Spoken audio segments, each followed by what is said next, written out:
we may never see his like again. We'd all do well to try to be a little more like Jimmy Carter.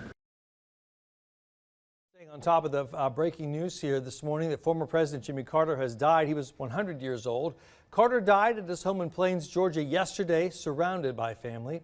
Carter, as you know, served for his single term at the White House there, 1977 to 1981. And despite his notable achievements as a peacemaker, Carter's presidency largely remembered as 4 years shaken by blows to America's economy and standing overseas.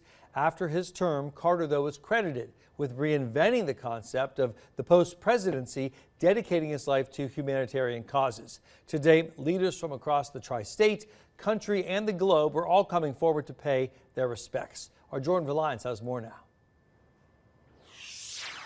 Well, following the death of Jimmy Carter, 39th President of the United States, a number of national and local politicians took to social media over the weekend to share and reflect on Carter's life and legacy.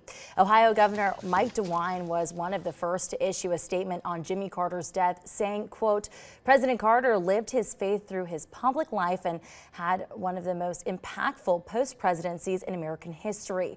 He dedicated his life to humanitarian work, including the building of housing through Habitat for Humanity, for which he became synonymous. He founded the Carter Center to support democracy and fight disease across the globe." Quote, "President Carter was a member of our greatest generation and was awarded the World War II Victory Medal, among others, for his service in the United States Navy." In a post on X, Kentucky Governor Andy Beshear also reacted to the death of the former president. Beshear's post stated, quote, "Jimmy Carter was a true American. He lived through his faith and values each and every day, lifting up his neighbors and serving our great country through kindness and compassion. Let us all learn from him and honor his memory by leading with love," end quote. Now, President Joe Biden has scheduled a state funeral in Washington for former President Carter on January 9th. Biden also declaring January 9th as a national day of mourning across the United States. Now, stick with us right here on Fox 19 throughout the morning.